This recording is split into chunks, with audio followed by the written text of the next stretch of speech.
Hello বন্ধুরা, স্বাগতম জানাই আমাদের এই স্কাইল ইন্সপায়ার ইউটিউব চ্যানেলে। আপনি কি মাস শেষে হাত খালি হয়ে যান, বেতন পাওয়ার 10 দিনেই টাকা শেষ? তাহলে এই ভিডিওটি ঠিক আপনার জন্য।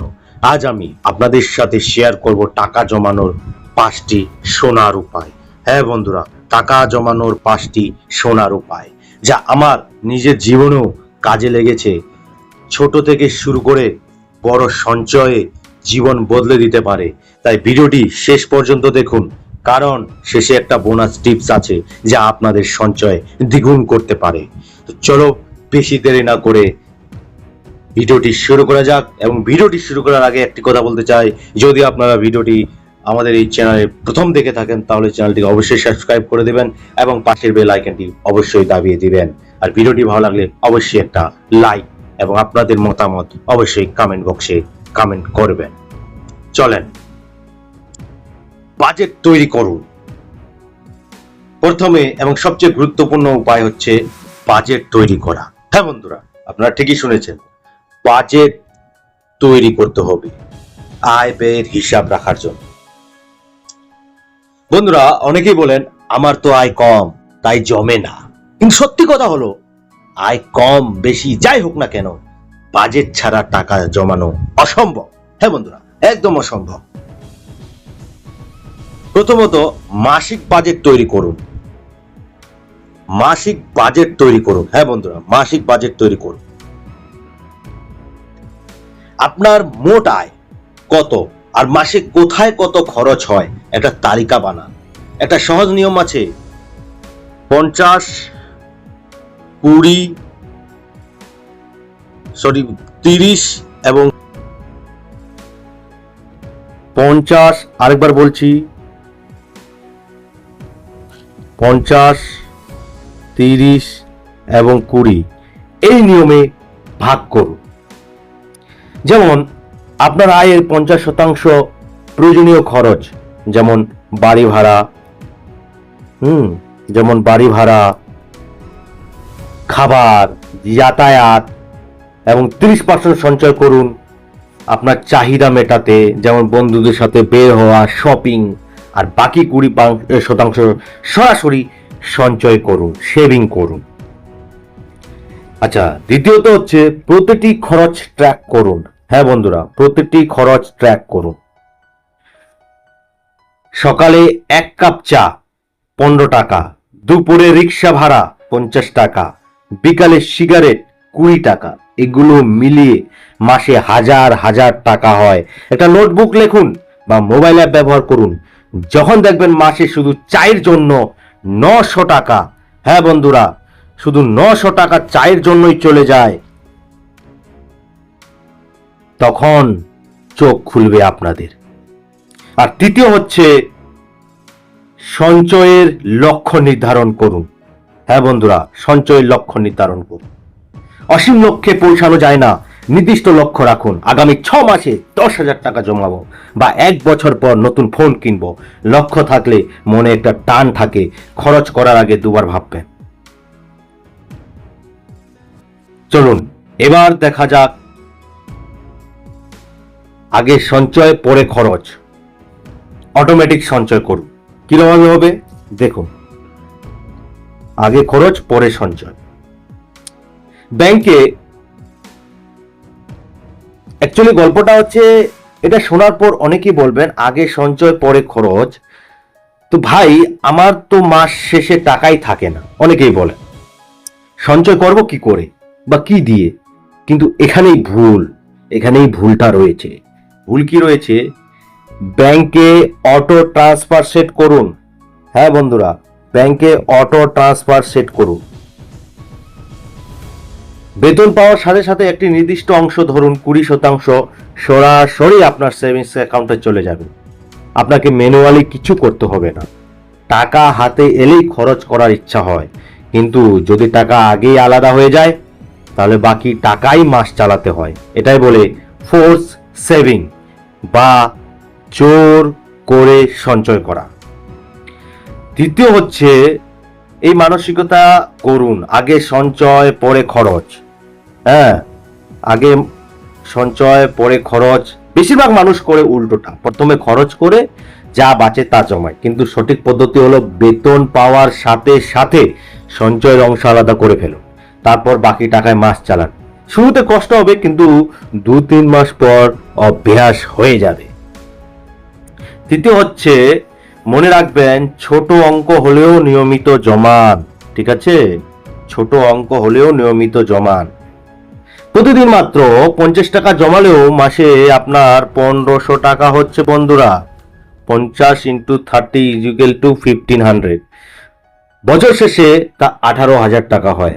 আর যদি প্রতিদিন 100 টাকা জমান তাহলে বছরে 36,000 টাকা। নিয়মিততাই মূল চাবিকাঠি বন্ধুরা, পরিমাণ নয়। চলুন এবার দেখি অপ্রয়োজনীয় খরচ কমানো। কি করে অপ্রয়োজনীয় জিনিস এর খরচ আপনারা কমাবেন একবার দেখে নিন। বাইরের খাবার কমান। হ্যাঁ বন্ধুরা, বাইরের খাবার কমান। আমি বুঝি বাইরের বিরিয়ানি খেতে ভালো লাগে, কিন্তু এক প্লেট বিরিয়ানি 200 থেকে 300 টাকা। সপ্তাহে যদি 3 দিন বাইরে খান, মাসে শুধু খাবারেই 3600 টাকা। বাড়িতে রান্না করলে একই খাবার 80 থেকে 100 টাকায় হয়। সপ্তাহে 1 থেকে 2 দিন বাইরে রাখুন, বাকি দিন বাড়িতে খান, মাসে হাজার হাজার টাকা বাঁচবে, স্বাস্থ্যও ভালো থাকবে। দ্বিতীয়ত হচ্ছে অনলাইন কেনাকাটা। হ্যাঁ বন্ধুরা, অনলাইন কেনাকাটা ও সাবস্ক্রিপশন কমান। দারাজে গিয়ে আজকের ডিল দেখে অপ্রয়োজনীয় জিনিস যেমন কিনে ফেলেন। নেটফ্লিক্স, স্পটিফাই, অ্যামাজন প্রাইম, কতগুলো সাবস্ক্রিপশন আছে যা আপনি গত 3 মাসেও খোলেননি। একটা হিসাব করুন, মাসে শুধু অপ্রয়োজনীয় সাবস্ক্রিপশনেই 500 থেকে 1000 টাকা চলে যায়। যা লাগে না তা বাতিল করুন দয়া করে। আর তৃতীয়ত হচ্ছে পরিবহন খরচ কমান। কাছের জায়গায় হাঁটুন বা সাইকেল চালান। অফিস কাছে হলে রিক্সায় বদলে হেঁটে যান। একটা হিসাব করুন, প্রতিদিন রিক্সা সিএনজিতে 100 টাকা হলেও মাসে 3000 টাকা। ছোট ছোট পরিবর্তনে বড় সঞ্চয় হয় বন্ধুরা। তো এই হলো ব্যাপার। আচ্ছা, 4 নম্বর স্লাইডে আমরা দেখব জরুরি তহবিল তৈরি করুন। হ্যাঁ বন্ধু, এটা অনেকেই অপেক্ষা করে, কিন্তু এটা সবচেয়ে গুরুত্বপূর্ণ। জীবনে অপ্রত্যাশিত ঘটনা ঘটতেই থাকে। হ্যাঁ বন্ধুরা, জরুরি তহবিল, তার জন্য আপনাদেরকে এমার্জেন্সি ফান্ড রাখতেই হবে। প্রথমত 3 থেকে 6 মাসের খরচের সম পরিমাণ আপনার আগে জমান। ধরুন আপনার মাসিক খরচ 20,000 টাকা, তাহলে কমপক্ষে 60,000 টাকা থেকে 1,20,000 টাকা জরুরি তহবিলে রাখুন। হঠাৎ চাকরি চলে গেল, অসুস্থ হয়ে পড়লেন, বা পরিবারে জরুরি প্রয়োজন হলে যেন হাত পাততে না হয় বা ধার দেনা না করতে হয়। আচ্ছা, দ্বিতীয় হচ্ছে স্বাস্থ্য ও দুর্ঘটনার জন্য প্রস্তুত থাকুন। আমাদের দেশে হঠাৎ হাসপাতালে ভর্তি হতে হয়, ওষুধের দাম বেশি। জরুরি তহবিলে মাসে মাত্র 300 টাকা থেকে 500 টাকা হলেও জমান। 2 বছরে তা 7,200 থেকে 12,000 টাকা হয়। একবার হাসপাতাল গেলে বুঝবেন এর মূল্য কত। তৃতীয় হচ্ছে তহবিলটি সহজলভ্য কিন্তু আলাদা রাখুন। হ্যাঁ, সহজলভ্য কিন্তু আলাদা রাখুন। এই টাকা যেন দৈনন্দিন খরচের অ্যাকাউন্টে না মেশে। একটা আলাদা সেভিংস অ্যাকাউন্ট রাখুন, দরকার হলে তৎক্ষণিক উত্তোলন করা যাবে, কিন্তু চোখের সামনে থাকলে খরচ করার ইচ্ছা হবে। তাই out of sight out of mind, চোখের আড়ালে রাখুন। আচ্ছা, এবার আসছি বিনিয়োগের ক্ষেত্রে, টাকা কামাই করার ক্ষেত্রে। পঞ্চম এবং শক্তিশালী উপায় এটি হচ্ছে বিনিয়োগ করুন, টাকা আয় করুন। আচ্ছা, শুধু সঞ্চয় করলে হবে না, টাকাকে কাজে লাগাতেও হবে। টাকা কামাই, এটাই কম্পাউন্ডিং এর জাদু।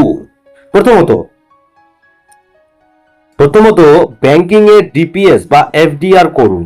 ডিপিএস মানে মাসিক সঞ্চয় স্কিম। প্রতি মাসে নির্দিষ্ট অঙ্ক জমান।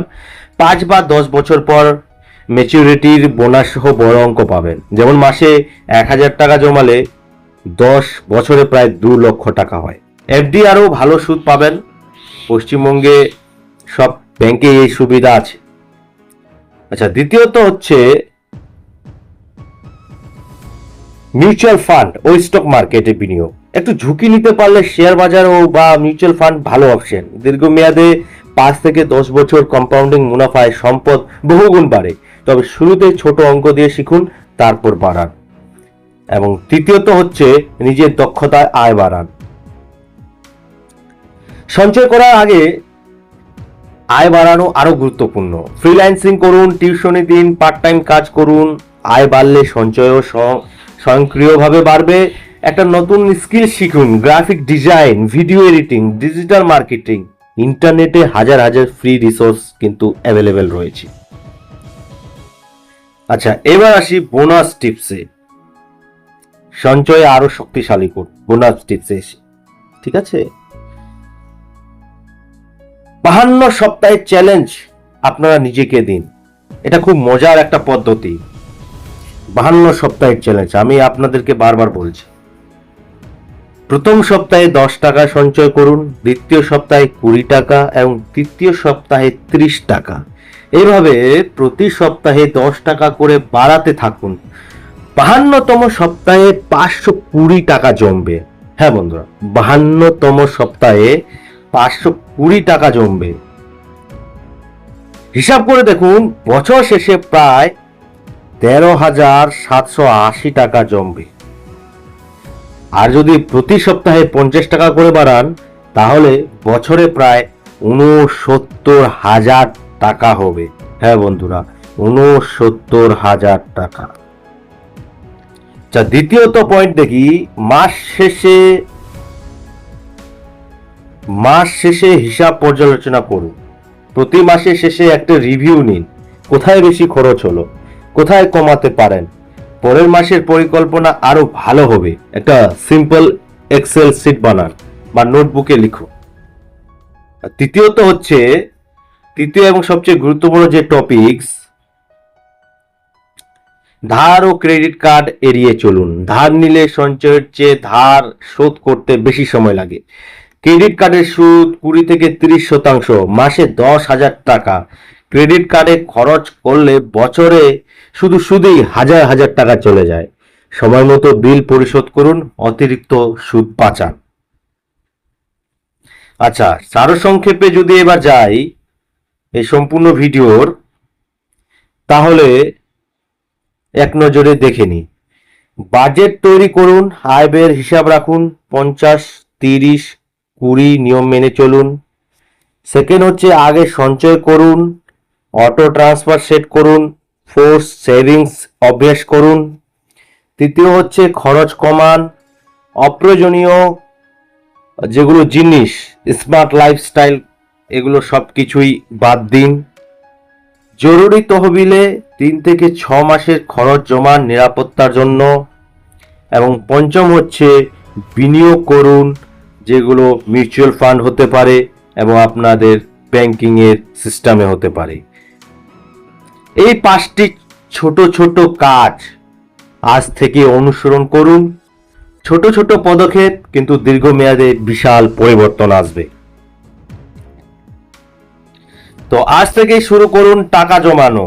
কোনো রকেট সায়েন্স নয়, শুধু সঠিক অভ্যাস ও ধৈর্যের ব্যাপার। আজ থেকে শুরু করুন। প্রথমে বাজেট বানান, তারপরে নিয়মিত থাকুন আর আপনার লক্ষ্যে পৌঁছে যান। ভিডিওটি ভালো লাগলে অবশ্যই লাইক, শেয়ার ও কমেন্ট করবেন এবং চ্যানেলে নতুন এসে থাকলে চ্যানেলটিকে সাবস্ক্রাইব করবেন। থ্যাংক ইউ, ধন্যবাদ।